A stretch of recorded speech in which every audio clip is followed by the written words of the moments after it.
Hey fishy people, welcome back to the channel. Coming at you with a video today of a really sweet wild betta. It's the Betta Rutilans.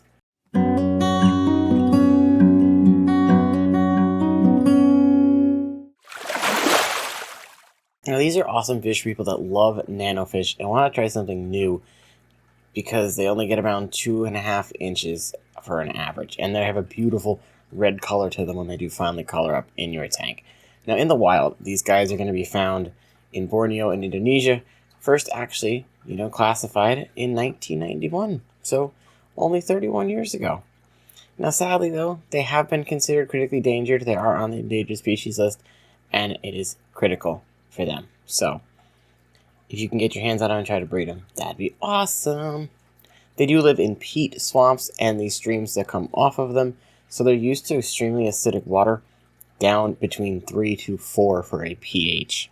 Now these are awesome fish people that love nanofish and want to try something new because they only get around 2.5 inches for an average, and they have a beautiful red color to them when they do finally color up in your tank.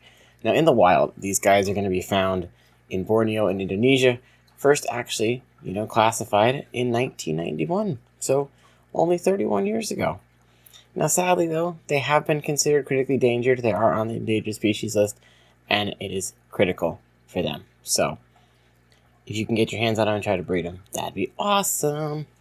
They do live in peat swamps and the streams that come off of them, so they're used to extremely acidic water, down between 3 to 4 for a pH.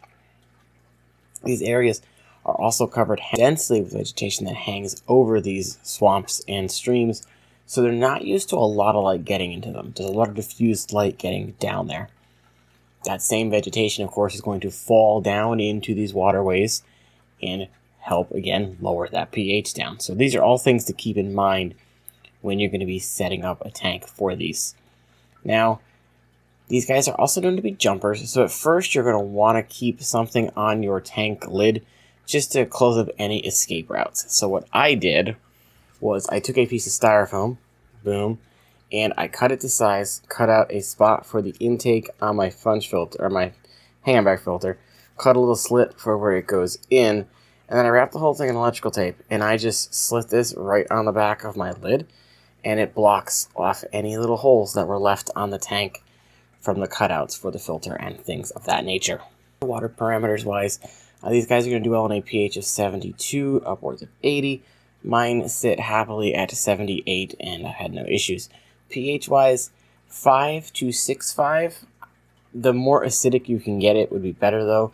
So you're going to have a little bit of wiggle room, but as long as you can keep your water acidic, closer to 6, closer to 5 if you can, because again, most of these fish are wild caught. They will, slowly adapt, and it's going to depend on what the person you're getting them from had them in. So just check with them before you get them, see what their water parameter was, try to get it as close as possible. If you don't have extremely acidic water, you can add things like driftwood, peat moss, or botanicals to help you achieve this, because those will all naturally lower your pH. And they're going to do well in a lower light or a moderate light with something to diffuse them.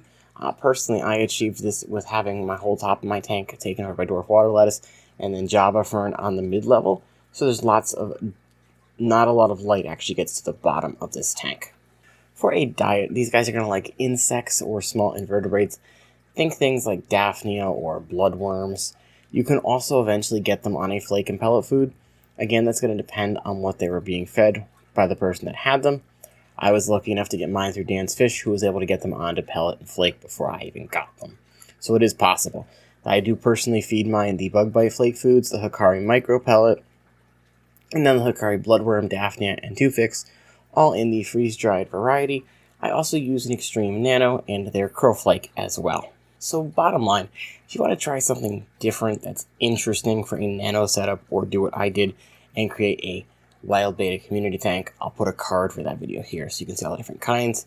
Definitely give the Betta Rutilans a try. You're going to love them, especially when they color up for you. They're also bubble nesters like our typical Betta Splendas, so they are somewhat easier to breed if you can get a breeding pair. I'm going to give these guys a 10 out of 10 because they're just an awesome betta fish.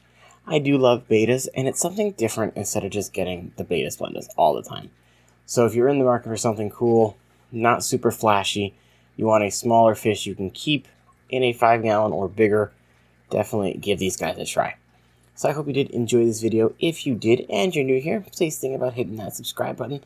Leave a comment down below. Let me know your experience with wild bettas of all kinds and the betta rutilans if you've kept them. Of course, leave a like on the video, and I'll catch you guys in the next one. Bye.